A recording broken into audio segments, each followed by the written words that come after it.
Hello everyone, and welcome to this session on Staying Close, a programme of support for young people before and after they leave residential care. I'm David Fairhurst, I'm Executive Chair here at Mutual Ventures, and I'll be kicking off today's proceedings before handing over to my colleague Francis Flaxington, who will guide us through the session. Mutual Ventures are advisors in public service improvement and innovation, and over the last decade we've supported delivery of national programmes such as the Children's Social Care Innovation Programme, regional adoption agencies, and the Strengthening Families Protecting Children programme.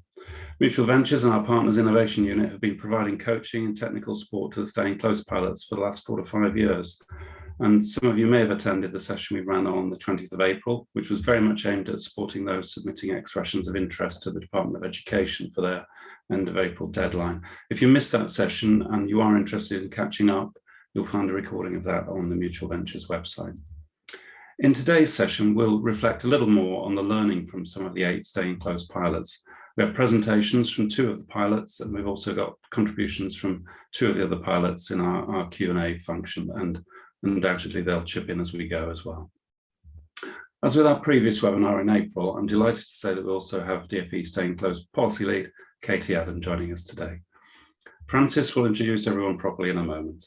A quick word before we start though on the format. It's pretty straightforward today. We'll have a number of short presentations, and that'll be followed by an opportunity for questions and answers from our audience. You're all invited to post questions at any time during the session using the Zoom Q&A function. The chat function is disabled, but you'll be able to post your questions through that Q&A function, and we'll address as many as we can following the presentations. We'll finish promptly at 11 o'clock today. So without further ado, I shall pass to Francis Flaxington to introduce our participants. Thank you, David. And it really is a pleasure to be facilitating this webinar this morning. I've been involved with Staying Close since the pilots first kicked off. And it's just brilliant that we're at a point of seeing this development scaled nationally.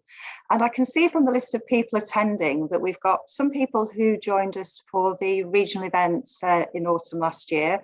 With some people who were at our initial webinar in April, and with some people who are new. So this is all hopefully going to be useful to you all. And in terms of our format, as David said, this is very much about a learning discussion this morning. And just for those particularly who are new to all of this, Katie Adam, our very committed and passionate policy lead from the DfE, will set out the context for Staying Close. I will talk you through the framework that's been co-designed with all of those who've been involved in piloting Staying Close, developed jointly with Mutual Ventures and the Innovation Unit. And then you're going to hear from our wonderful pilots. Firstly, Julia from Suffolk and Sarah from Portsmouth Councils. And also joining us for the Q&A will be Sandra from North East Lincolnshire and Stephen from Brake. So we've got 4 of the pilots now providers with us this morning. And as David said, the whole point of this really is to give you some short presentations, but then for Q&A. And I'm sure that those of you out there, you will recognise that Staying Close built on that informal practice of staff in homes wanting to keep in touch with young people in transition. And one of the quotes I really like from our pilots is that this has been a lifeline. Staying Close has been a lifeline for young people as they prepare to leave and following the time that they leave their children's home. So we hope that this will affirm what's been happening in your areas this morning, but the things that you will take away, and that it will inform you whether you're going to be involved short or longer term. I'm going to hand over now to Katie to talk us through the context of Staying Close, please, Katie. Thanks, Francis, and thank you very much for joining us today. It's really reassuring and heartwarming that people are interested in Staying Close as a model and are interested in developing their own models to roll out. So just a little bit of background for those of you who don't already know. So basically Staying Close came from a recommendation in 2016 following Sir Martin Nary's review of residential care. The department made a public commitment to roll out Staying Close, but we wanted to test it, pilot it first to inform that rollout. It was designed to offer a secure and stable accommodation and practical and emotional support, and to be comparable to the Staying Put offer for those young people who are in foster care. So since 2017, we have been funding 8 pilots, or funded 8 pilots, which were a mixture of local authorities and private providers. So where are we at now? So the department announced 36 million in April to fund Staying Close over the next 3 years. We have invited local authorities to bid via expressions of interest recently, and as an opportunity for those local authorities to apply for grant funding to establish and deliver a Staying Close offer of their own in their locality. The bidders have submitted a programme plan for 3 years of funding. So we will, but due to kind of spending review, we will only be able to commit to funding the successful LAs for 1 year. Subsequent funding for the 2 and 3 years will be agreed each year, but there'll be no need to bid further.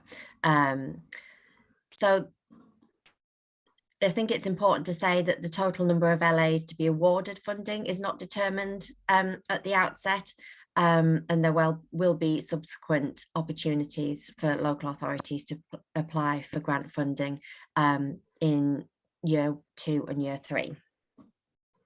So we've had ministerial agreement to continue delivering, which is really good, and increase the number of new providers year on year. Staying Close, our ambition is for Staying Close to be seen, to be offered to as many young people as possible, more local authorities over a wider geographical spread to have a Staying Close offer.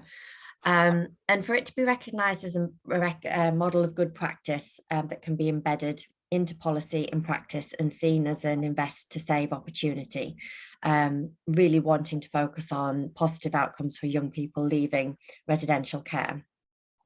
Our overall ambition, if gradual rollout and scaling is successful over these next 3 years, is to see Staying Close as a statutory duty, similar to staying put. Funding for this year, so 22-23, hasn't been awarded yet, but those who have bid will find out mid-June if they've been successful, and will start delivery at the beginning of July. I know I'm talking to the experts here, but as you know, many care leavers report experience a cliff edge when they leave care and move into semi-independent or independent accommodation. They report not feeling equipped to deal with the challenges of living independently. And as a result, many care leavers get into debt and arrears and lose their tenancies. Despite improvements in leaving care support, this continues to be the case for too many care leavers. Around half young people in foster care can now stay put. We still live with their former foster carers, and support from a personal advisor has been extended to all care leavers to age 25, but that transition is still difficult for a number of reasons, in which we have seen and continue to see Staying Close addressing some of these issues. We know that over half of care leavers become homeless at some point in the 2 years following leaving care. Care leavers are more likely to report being lonely or isolated, higher rates of poor emotional health and well-being, and 4 in 10 care leavers aged 20 to 21 are neat. I think it's important to know that Staying Close is not simply a housing offer. It's a model which provides an enhanced package of support for young people from children's homes, and as previously stated, comparable to Staying Put offer. It provides an offer of move-on accommodation alongside a package of practical and emotional support, sometimes provided by a member of staff from their former children's home or from someone that they know and trust. These are bespoke packages of support, and we've seen them really help develop care leavers' confidence and skills for independent living and for their emotional health and well-being. And that's what we want to see continue over the next 3 years. Thank you. Thank you. Thanks, Katie. And we'll move on and just describe the Staying Close framework. So Quite unusually for this pilot, all of the 8 pilots were given the freedom to innovate in their own way. But what we wanted to do in terms of supporting scaling was to look at what was core across all of the 8 pilots. And this framework has been very much co-designed with the pilots, drawing on their experience of what's worked in supporting young people. You can just have the next slide. So what we want you to understand is what is core and essential to staying close, what makes staying close work. And we describe this as our butterfly framework. And if you look in the centre at accommodation or ongoing support, I think for everyone listening today, you won't be surprised that what we see is absolutely essential, the bedrock for young people leaving their children's home, is having a place they can call home, having an option if possible, and listen to in terms of what they want, and ongoing support in a trusting relationship, someone who continues to provide practical and emotional support. You will see at the left-hand side of the screen, love and support is what is key to staying close and what's made it work, as if they were our children. That's the approach that we want people to take. And then in terms of what else makes staying close work, we want you to think about what's right for your young people individually and as a group, in your area, in your geography, and to adopt and adapt the model. So you will see in the next circle of the butterfly, support with life skills, with education, training and employment, and also with mental health and well-being. And Sarah's going to come on and talk about the importance of mental health and well-being support when she tells you about the experience in Portsmouth. So if we want you to take away anything in terms of what works for young people as they transition to adulthood, this is about personalised support, listening to the young person, caring for the young person, loving the young person, and putting in place whatever's going to work for them to thrive in the future.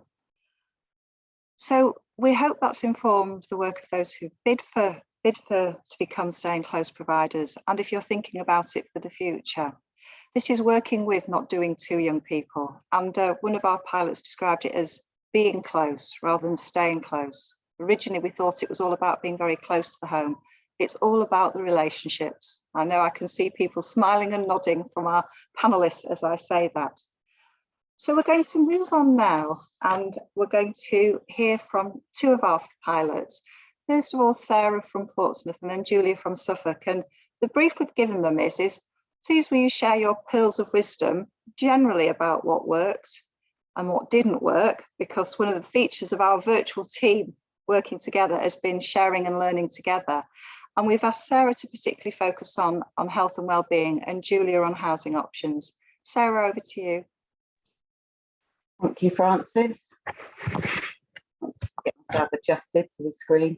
Can I move these slides on myself, or does somebody else do that? Just ask David, Katie. There we go. Thanks, David. Okay, so some of the learning that we had from our Portsmouth pilot, first of all, I probably need to say our model was that we had a separate team of PAs that young people were referred to as part of the moving in process to staying close. So what they started off by doing was working alongside the young people in the children's home, taking them out on outings, etc., and getting to know them before they moved in. One of the reasons we did this was because we do have sort of a transition, a high turnover of staff. And so what we found was by doing this, they've been able to keep the same worker through the entire project. So all of our young people have had the same worker for 4 years, which has been very beneficial. It's really important that you have a slow process in. We use a model called The Path, which is Planning Alternative Tomorrows with Hope. It's a sort of visual interactive tool that we use with young people to get them to plan their future. So part of the moving in process is not only the workers working alongside the young people in the children's homes and taking them out for outings, etc., but also we do this path which enables them to start thinking and planning about their future. So that early preparation is really key, because I think it starts to embed with a young person, this is what my future is beginning to look like, and this is what I need to be investing in. It also enables us to start having those conversations around life is going to be much harder when you're living on your own.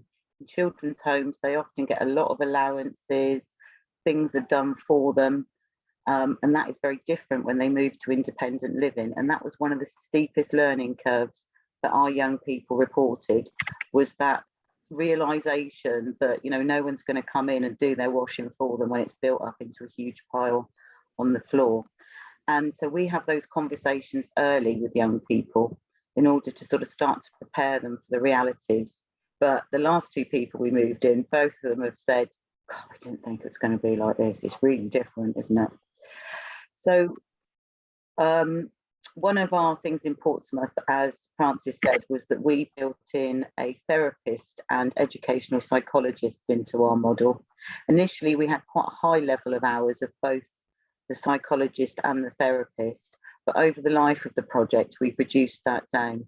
The educational psychologists are useful because if you've got a young person that's struggling with college, etc., or has had an ECHP, we found they were really useful at negotiating with colleges on behalf of the young person and ensuring they got the bespoke approach they needed. For our therapist, she helped us develop the middle path role that we use with our staff and young people.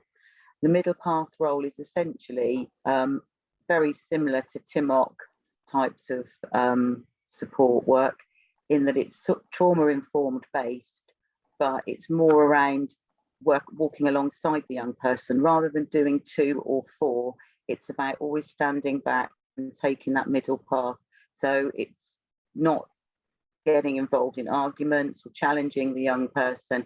It's allowing them to make their own choices and being there to pick the pieces up if it doesn't work. So this was put in place quite early on by our therapist, and we did a lot with our staff around training in this approach because they found it quite difficult, particularly people who'd come from other supported living environments such as foyers and hostels. They found it really difficult to adapt their approach to working in this way. So I found that I needed to give staff a lot more intensive supervision. We had a lot of reflective supervision, and as a manager, it involves a lot more challenge. If you're working in a therapeutic way, you have to invest a lot more time in your staff team and supporting them to manage that sort of therapeutic environment, which is different to other sort of supported living situations we had in Portsmouth. So the other thing that we sort of gained an advantage from was that we got a building where the staff could be based, and I'll come on to that later on in terms of what we would do differently. The building we were intending to have wasn't ready at the time we were opening the project, so we had to get a different one. So our main building is 5 bed sits, but there's communal areas such as a kitchen, a lounge, there's a staff office. What that communal areas has enabled us to do is to build a real community-based model whereby young people cook together, they do birthday celebrations together, Christmas, we have a Christmas party. It's very much a sort of interactive group living model that we try and engender in the project. So we have regular house meetings and we try and create an environment where there's a lot of sort of self-advocacy by young people. We encourage peer support and we encourage them to help each other sort out their problems and challenge one another when behaviours aren't appropriate. So I've talked about the path and the middle path roles, and I'm just very aware of time. So our basic model is they come into the main building where the staff are based, and then we move them on to other buildings where staff are not based, and then finally into their own Portsmouth City Council flat, because we're quite an intensely populated city in Portsmouth and we have a real chronic shortage with housing. So it's very, very difficult to find flats.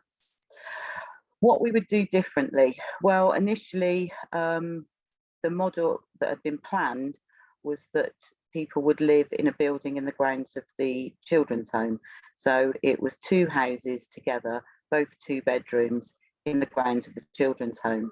But because they discovered some bat droppings in a cobweb from sort of 1976, we had what we called Batgate, which basically for a year meant we couldn't do any development on site whilst bat experts had to come and assess the situation with bats and whether they needed to be removed, etc. What that did for the project was it meant that I went out and found what I actually believe was a better building to deliver this type of intensive supportive model from. The the building that we have now is actually quite problematic. We have tried moving young people directly from children's home into that building once it was ready, but because it's so close to the children's home, we had a lot of problems with them taking young people from the children's home into their house for drugs, parties, that sort of thing, all just because the kids wanted to get away from the staff at the children's home. It also caused issues with the staff of the children's home because they felt that they were sort of having to manage it out of hours because there were no staff based on site. So what we found is that didn't really work. That step down from 24/7 support to living in a place on your own with nobody there, even if you've got like a supportive neighbour, as in the children's home you can go back to, didn't work.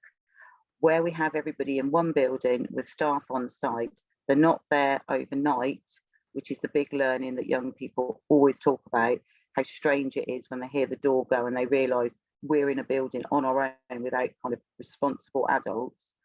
That has been the best model because it's allowed them to develop skills to manage their own time, to deal with problems like, you know, unwanted guests turning up, but knowing that they've got staff that they could phone if they really did have a problem, and having staff in during the day and in the evenings to provide that intensive support and also to encourage them to sort out those issues themselves.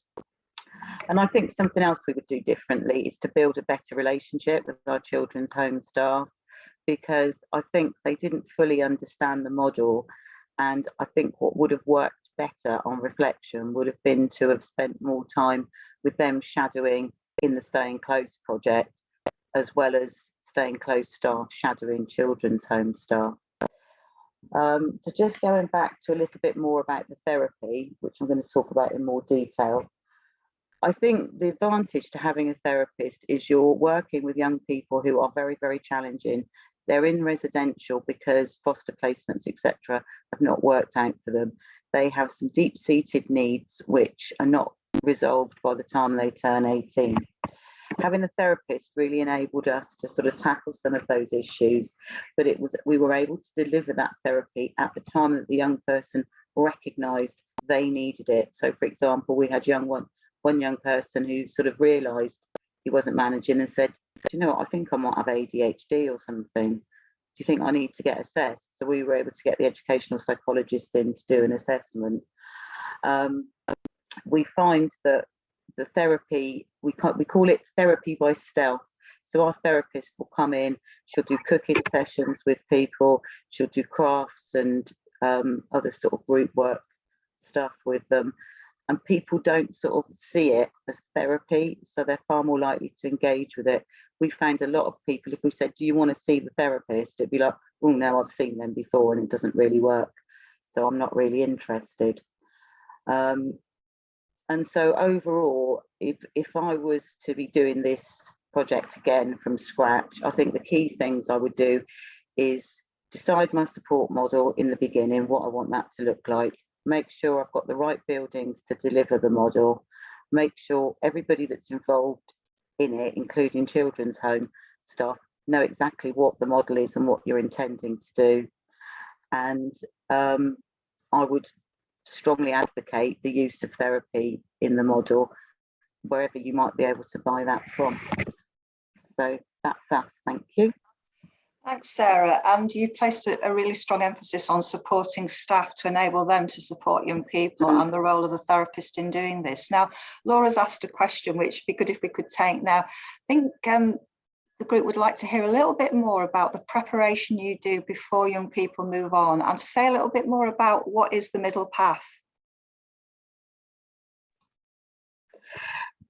So the middle path, we've got a diagram which I haven't included in this, but I can send it to people if they want. So if you imagine a seesaw, one side you've got doing to the young person, doing for the young person. So you're not enabling them to make choices for themselves. You're being judgmental, you're telling them what to do, you're guiding all of those decisions. On the other side of it is empowering young people to make choices, allowing them to take risks, standing back, letting them make mistakes, but being there to support them when they do.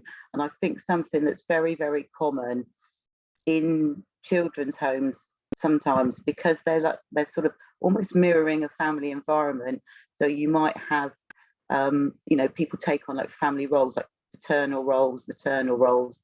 And I think sometimes it stops them developing where they make enough choices and decisions for themselves. So when they move on, they're really actually unable to make decisions because they expect, if I make this decision, there's going to be a consequence. Someone's going to, you know, I know this decision is not a good decision, so I'm just going to make it and wait for someone to come and tell me off. And in our project, because we use the middle path road, we don't do that. We don't tell them. So a recent example was we had a young girl move in at the children's home. She used to create a lot of chaos. She was forever sort of creating drama, shouting. If things didn't happen the way she wanted, she would smash furniture up, she would shout at staff, and everybody would sort of spend their time in pacifying her. When she first did that with us, well, the other young people all looked at her like, what are you doing? Who behaves like that? So she felt a little bit embarrassed. So she went off up to her room and had a little strop around up there. And then later on, we said, oh, do you want to come down? She said, no, I don't want to come down. So we just left her. And what we found was that gradually she was used to being, oh, if I sit in my room, someone's going to come and pull me out of it and make me do stuff. But what we would do is just say, oh, this is going on downstairs. If you want to come down, come down. And eventually she would sort of sit there and realise that nobody was coming to get her. Nobody was going to make her do this stuff. Nobody was going to spend ages persuading her. She was just going to be given options and the choice would be hers. So as a result, she now engages in all the house meetings because she doesn't like to sit in her room and miss out on what's going on. And she's realised that staff aren't going to come and spend ages persuading her to do it. She's chatting to the therapist now because she's doing cooking and stuff with her, because she's bored and she wants to do an activity and she's chosen to do that one. She's even engaged in education again because she realised everyone else in the house is out all day long doing education, or in one case working.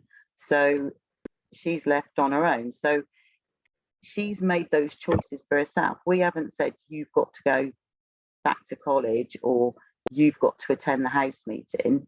We've explained the advantages of it, but we haven't told her she has to do it. I hope that's sort of made a bit of sense. It's harder to explain it without my diagram in front of me. Yeah, I hate to use the term agency, but it sounds that's what you're talking about with this young person in terms of the choices that she's been able to make with your support.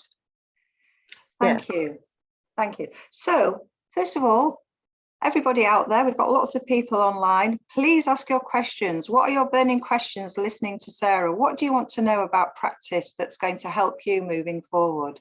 And we'll take the questions and respond after our next presentation from Julia from Suffolk Council, who's going to again talk through her insights into what works and has a particular focus on housing.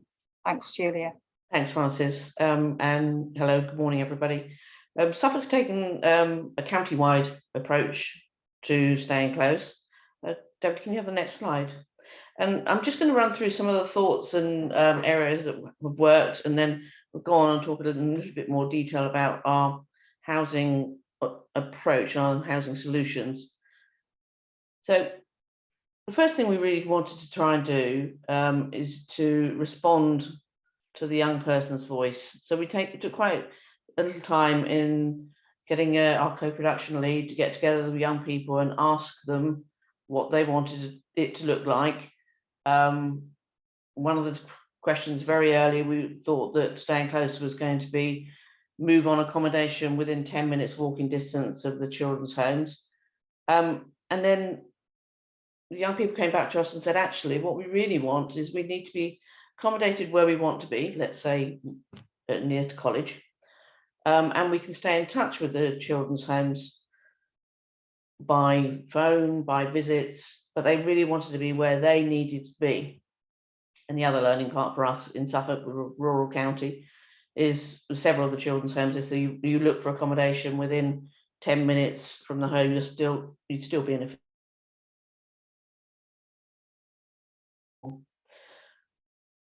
What's working well now for us is the flexible staff model. We, like several of the other pilots, and I think it's probably a national challenge at the moment, have fluctuating staff within children's homes, and that capacity means it's more difficult to plan for that a member of staff to go out and do any kind of outreach or support with a young person. So we've got what we are kind of calling a hybrid staff model. So we have staff that are in the core team for Staying Close, who have all worked in a children's home, who are able to go in and backfill for a member of staff to go out and do support with that young person. And that works quite well. But also the staff that are in the core team have, as I say, all worked in the children's home. They have relationships with those young people, so they also go out and do outreach support. So we're, as I say, working across the county, and we're looking at trying to accommodation solutions that are right for the individual young person. So rather than develop a model that is one size fits all, for want of a better description, we looked at how we can utilize all of the housing market. And I think that that's something that has worked well, but it's also had its challenges. And when I come on to the next slide, I'll talk about that in a little bit more detail.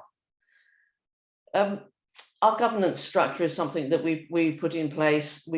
I would like to say that's something we do slightly differently and put it in place a little earlier, but we do have a strong decision-making and planning process. That's through our governance, but also through the planning for the transition for the young people. So what we have is a process that as soon as we get a referral for the young person, we have a professionals meeting, which involves every young professional that's working with that person and looks at what we want to do, and that looks at what the young person wants to do and how we're going to help them achieve it moving forward. We have been able to work with our leaving care teams and our in-care teams within Suffolk and embedding the planning within our pathways and the care plans. That's an ongoing development, and we are now in the process of making sure that Staying Close is part of the, for want of a better description, again, customer records. So our mechanism within the county. So as soon as a case is started or anything happens with a case, then Staying Close is identified. We've got good strategic oversight, which I think, again, has actually enabled us to be able to influence our partners as well, looking at sustainability. I think that's something that we identified early, that we needed to be making sure our partner agencies were aware of Staying Close, the benefits to them and to their clients. Partnership working, again, this is one of the things, and I will shortly come on to the housing, because that's an area that I just want to talk a little bit more detail about. But the partnership working and corporate parenting responsibilities, particularly for our district and borough housing providers, but for all the partners involved in this, we've been lucky in Suffolk that we've got a very strong group of people who understand and buy into the idea. And this has enabled us to do that particularly wide housing approach. David, can you go on to the next slide for me? So just to build on that, what we did quite early, because we, as I said previously, we're a county-wide approach, and we wanted to make sure that we had options for every young person that met their individual needs. We looked at what we could do with our housing providers. Also recognizing the fact that social housing and housing generally is in very short supply. So we thought we need to make best use of everything we've got that's available to us. That helps us work with our housing providers. With our housing providers, local authorities and social landlords, and some of the private sector, because we've had some success in the private sector, really understand that actually there's an awful lot of people looking for property, but the impact of a young person not having appropriate housing is so significant, and we've been able to evidence that, and we've done some work with our colleagues, as it says on here, with the partnership approach to the Rough Sleeper initiative. We can evidence the fact what that impact is. So we've had success with that. we're utilising all of the markets. So we're utilising, we've got a couple of private sector ones. We're looking at that flexible model. So it is looking at, it fits that young person's needs. It talks about supporting the tenancy sustainment. That's our flexible support model. So that's the part that actually gives the landlords the confidence to let to our young people. So if I have somebody that's under 18 who can't hold a tenancy, then we will stand guarantor. We have a flexible support model that is significantly robust. And if an example would be if a tenancy started to become at risk, we very quickly meet, and we sometimes on these we meet on a weekly basis to make sure that that tenancy is sustained and that young person can remain in that property. We use the step up, step down model as our housing support pathway. You move on from a residential children's home into semi-independent, and then move on to an independent flat. However, we do the step down part is if the independent flat isn't working as well as everybody, and particularly the young person, would like, and that young person, for argument's sake, might feel that they're being a little isolated, then we would move them back into semi-independent. And so that there is I use a term here which is, it's a safe area to fail. I think what we're saying by that is we're not going to evict people for behaviours. That can be quite difficult to manage around logistics and voids and those sort of things. But so that is something we do work very closely with our partners to do. So again, something we've been lucky to do and found it useful to combine our funding with the Rough Sleeper Initiative. And forgive me if I should have said this to start with, really, I come from a housing background, so I will probably slip into housing language. So I'm sure everybody will, the panelists will point it out when I do it, but just ask if you're not understanding any of the acronyms I will slip into. So the RSI, rough sleeping, really helps us work around innovatively what our approach to housing will be. We've had some short interventions combined with our RSI and staying close to prevent homelessness. We've got some work going on that actively starts to look at tenancy management and managing your home, looking at around front door management, making sure young people understand that who they can, who they should and shouldn't allow into their properties, and how to manage it when they've got somebody at the door they don't really want to come in. So there's a lot of work, joint partnership working going on around there.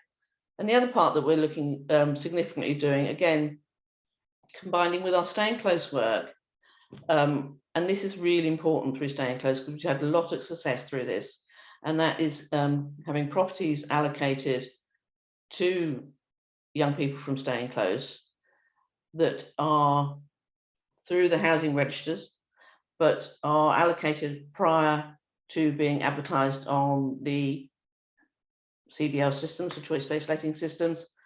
And we've done that through the innovative use of our social lettings policies.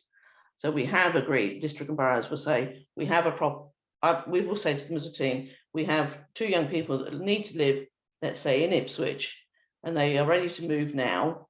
And we have one social landlord who has their own staff who will put their property forward directly to us before it gets advertised. And then we've got our district and borough colleagues who also have their own housing stock, and they will identify those properties that will be effectively, it comes as a direct let. And that's working well, and we're building that. This is just potentially as an aside, that approach into our leaving care housing protocol. So looking at how we get additional preference and priority for care leavers through the housing registers. So there's a little bit of a run through our housing approach. Thank you, David. And I just wanted to say, this young man I met him when we first started the project, and he was in the children's home. We had a bit of a chat about things, and what it says is just what he's saying here. he wanted to have a flat that was with a sea view. Bear in mind, we're on Suffolk, so we've got quite a big coastline. And he did want to live quite close to the children's homes. And I thought, well, that's going to be a challenge to get a 1-bed flat with a sea view, to be honest. But that's him there picking up his keys to his 1-bed flat with a sea view. And that was 3 years ago now. He's still living in his flat. He's managing well. There've been some ups and downs, and that's where our support level will increase and decrease as we need to. And he's got 2 jobs, and I told him today I was going to share his picture again, and he's really pleased with it. He just wanted to say, and that's what our young people are saying, what we do is we stay with them, no matter what their behaviours are. And we're all here, we'll know young people have fluctuating behaviours, and what they say is, you stick with us no matter what we do. And that's what they're finding is helping them thrive into adulthood. So that was, as I say, a little bit of a quick run through. So Frances, back over to you if there are any questions. Thank you. And just what resonates from what you were saying about sticking with young people, I think for all the projects you've taken a trauma-informed approach, understanding the behaviour, trying to understand what young people are thinking and feeling, and sticking with them, whatever. I think that's just so important, and it's so good to hear of this young man's success and how you've enabled and supported him. And yeah, having discussed his background in detail, it's just wonderful where he is and how he's thriving. Mm-hmm. Now, we've had several questions, and please, folks out there, please post more of your questions. Whether it's prompted by something that's been said already or others that you post.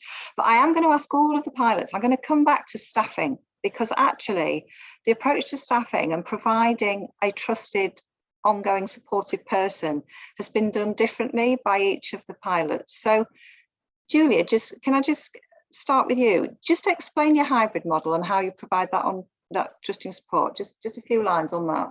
Yeah, the hybrid model is the model where we're able to work in the children's home. So the core staff that report directly to me are able to go into the children's home, and let a member of staff who's working on shift go out and do some support. So let's say if this young man wanted some support with reading his meter, let's use that example, or he just wanted to catch up with somebody because he was, feeling a little bit lonely.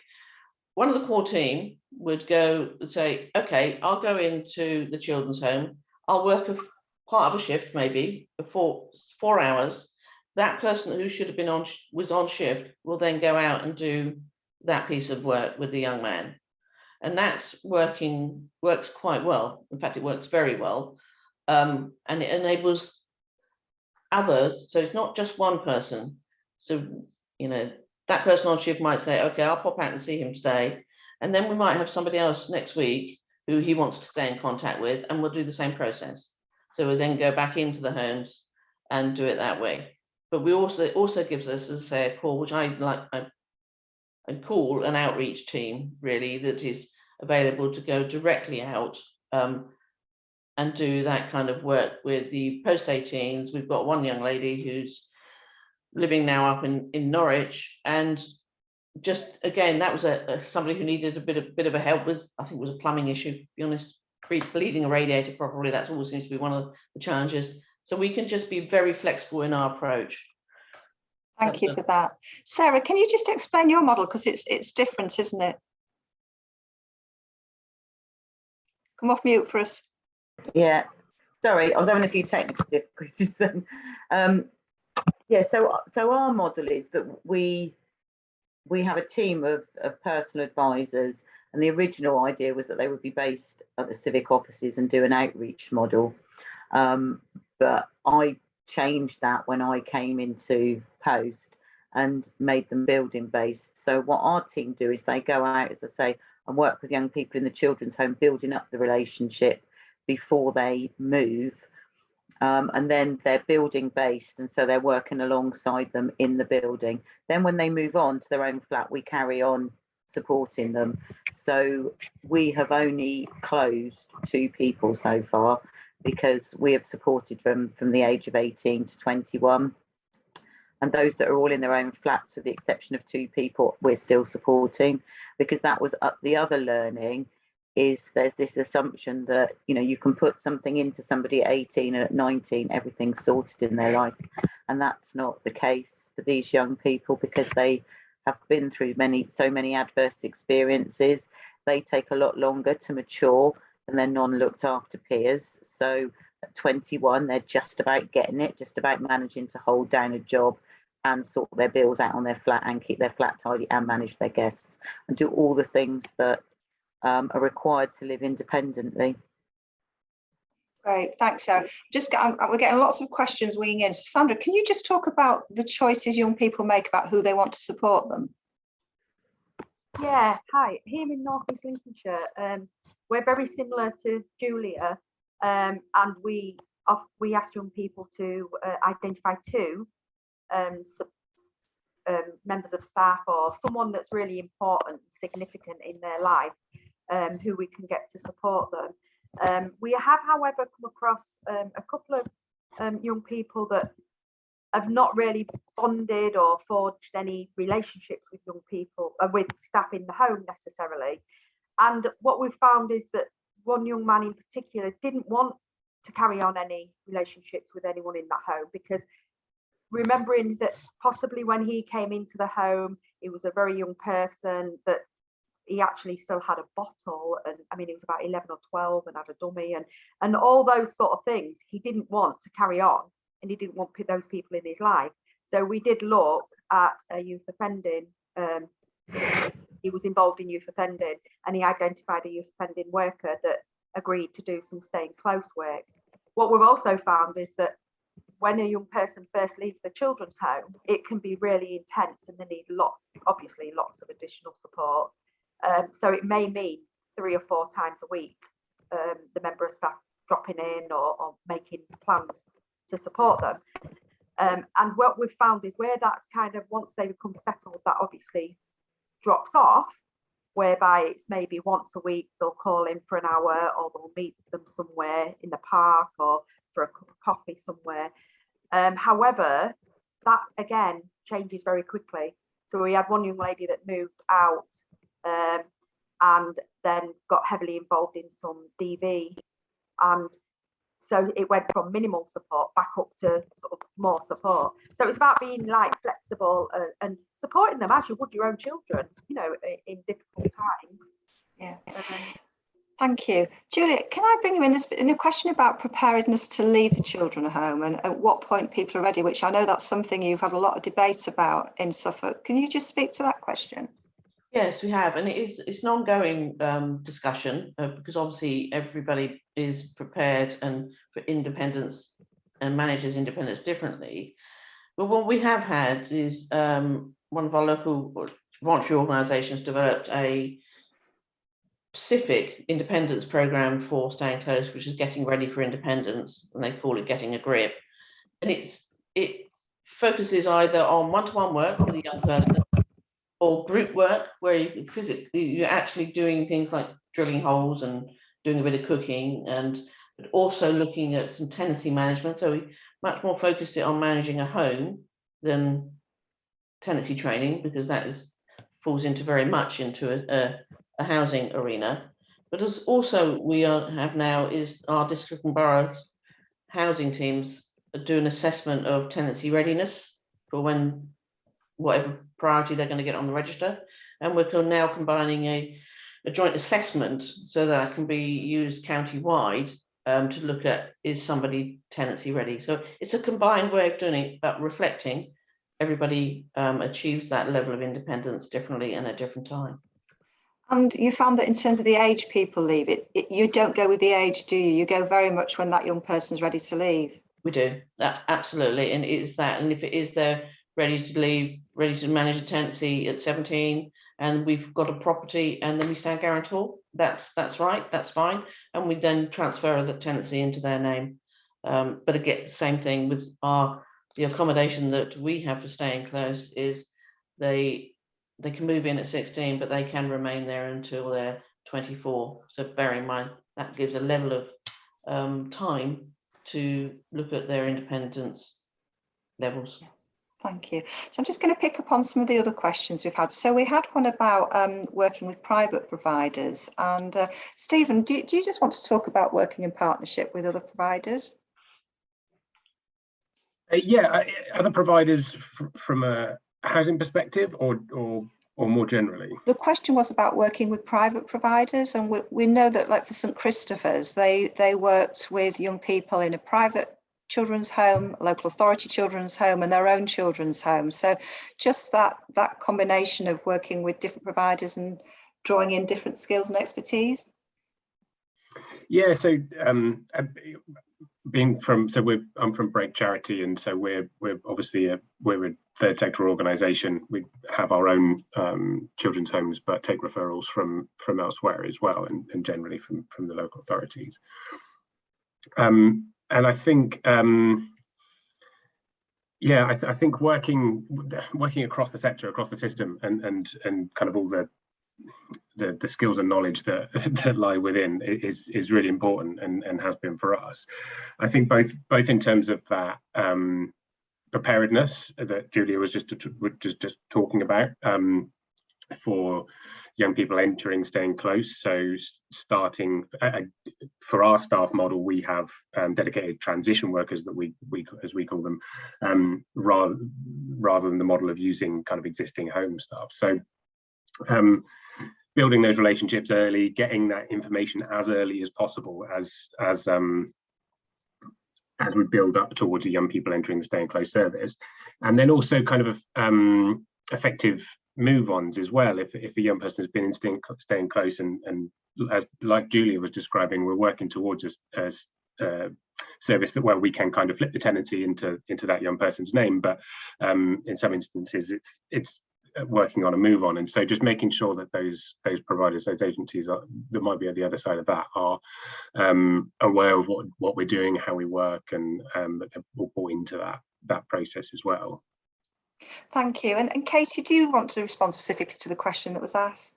Yeah, it's a question we have been asked before, and I think, well, that basically we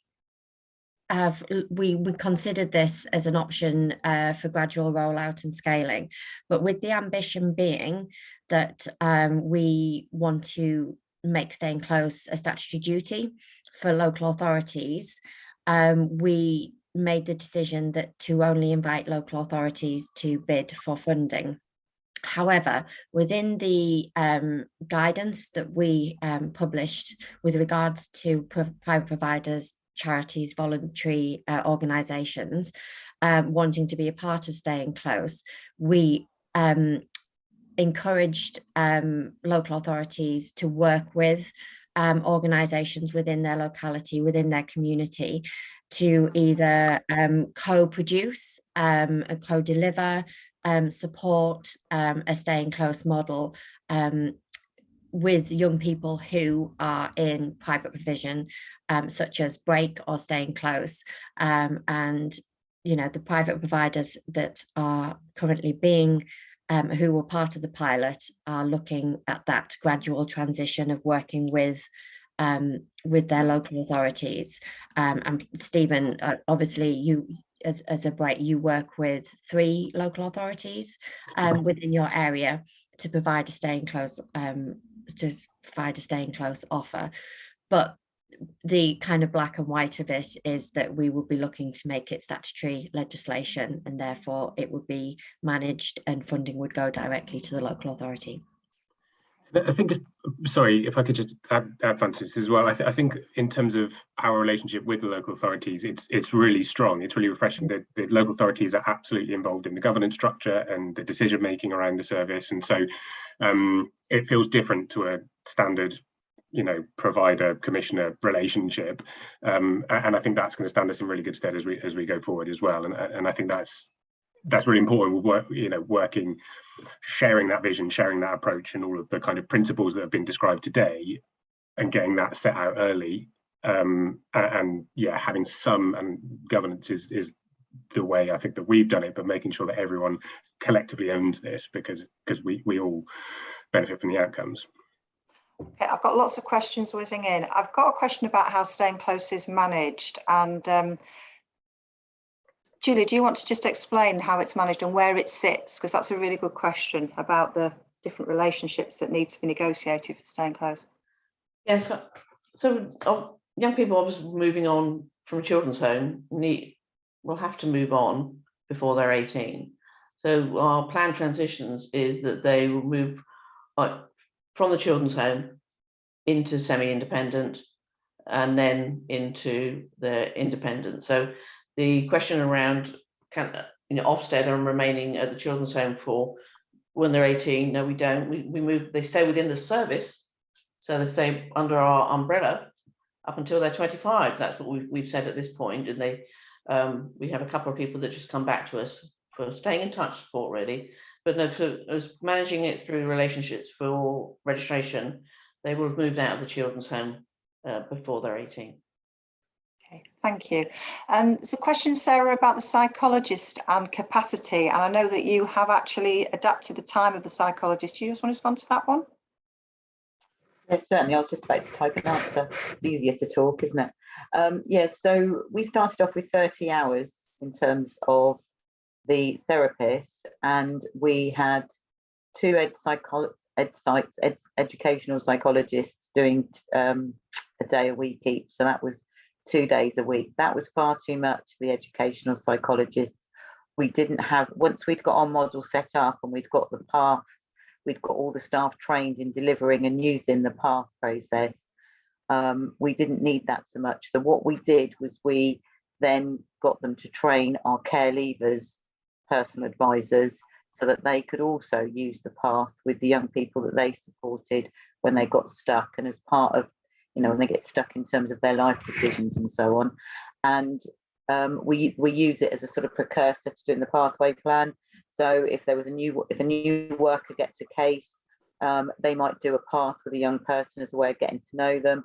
If the person's a little bit stuck, not really wanting to engage, not sure where they're going with their life, we often use a path to kind of kickstart that dialogue about, what does my future look like? What do I need to be doing?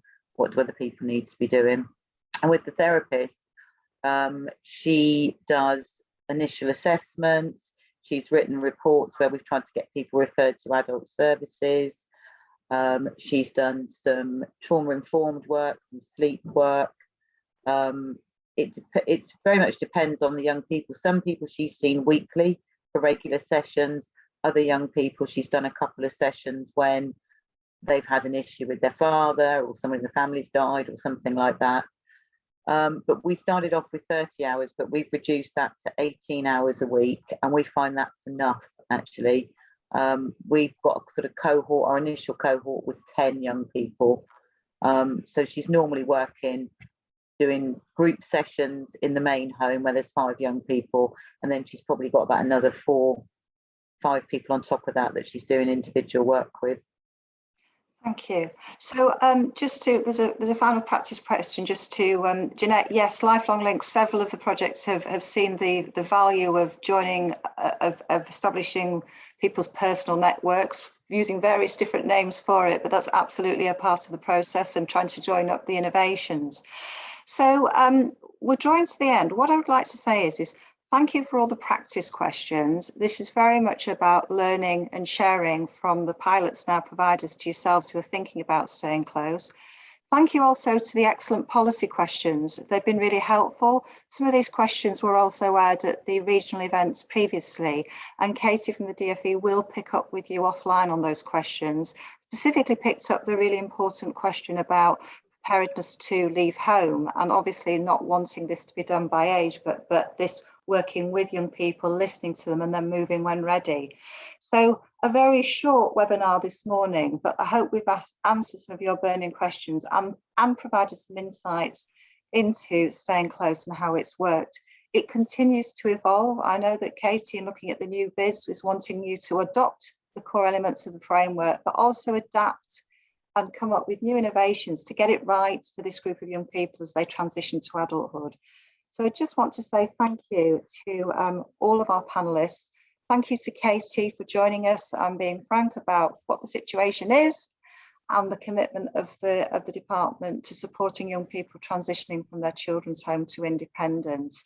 We wish everybody good luck and thank you for all the support that you're giving young people. And as we've said all the way through, it's all about those relationships, authentic relationships, which are making a difference and helping young people to thrive. So thank you. We look forward to the ongoing discussions.